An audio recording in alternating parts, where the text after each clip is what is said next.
நீங்க மேக்சிமம் ஆட்களை பாருங்க, ஆரம்பம் நல்லாதான் இருக்கு, அப்புறம் கொஞ்சம் கொஞ்சமா டீவியேட் ஆகுறாங்க. இந்த சடனா டீவியேட் ஆனவர்களை கண்டுபிடிப்பது எளிது. நான் ஒரு உதாரணம் சொல்லி தரேன். எல்லாரும் இந்த தேங்காய் பார்த்துருக்கீங்க இல்லையா? கோகனட் தேங்காய்.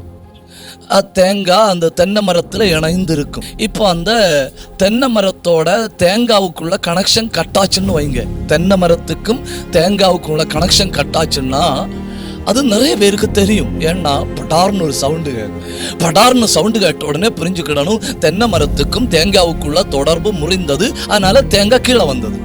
பார்த்துட்டு நீங்க ஆட்களை சொல்லுவாங்க தேங்காய் விழுந்தது. குக்கும்பர் பார்த்துருக்கீங்களா? குக்கும்பர், வெள்ளரிக்காய். சரி, வெள்ளரிக்காய் உங்களுக்கு புரியல என்ன விடுங்க. தர்பூசணிக்காய் பார்த்துருக்கீங்களா? வாட்டர் மெலன் அவ்வளோ பெருசா இருக்கும், தேங்காய் விட பெருசா இருக்கும். அது அந்த தாவரத்துல இருந்து பிடிய விட்டுன்னு வைங்க, யாருக்கும் தெரியாது, யாருக்குமே தெரியாது. ஆனா அது தேங்காய் விட வெயிட்டா இருக்கு. தேங்காய் தென்னை மரத்தில் உள்ள உறவு முறிஞ்சப்போ பக்கத்துல நின்று எல்லாருக்கும் சத்தம் கேட்டது, டமார்னு எல்லாரும் புரிஞ்சுக்கிட்டு தேங்காய் விடும். தேங்காய் தென்னை மரத்தில் உள்ள உறவை விட்டு பிரிந்தது. அதே நேரத்துல தர்பூசணிக்காய் அந்த தர்பூசணி செடியில் உள்ள உறவை விட்டு பிரிந்த பொழுது யாருமே அறியல. ஏன்னா அது அங்கதான் இருக்கு, ஆனா தேங்காய் அங்க இல்லை. சிலருடைய விழுகை அநேகரை ஆச்சரியப்படுத்தும், சிலருடைய விழுகை அநேகரை உணர்வடைய பண்ணும், சிலருடைய விழுகை எல்லாருக்குமே தெரியும், பேப்பர்ல வரும், சேனல்ல வரும். சிலருடைய விழுகை யாருக்குமே தெரியாது, அவங்களுக்கு மட்டும்தான் தெரியும். அதை சொல்றதுக்காக தான் இந்த உதாரணத்தை எடுத்தது. தேங்காய் விழும்போது தெரிந்தது, தேங்காய் மரத்துல இருந்து தொடர்பு விட்டப்ப தெரிந்தது. அதே நேரத்துல தர்பூசணிக்காய் தொடர்பு விட்டப்ப யாருக்கும் தெரியல.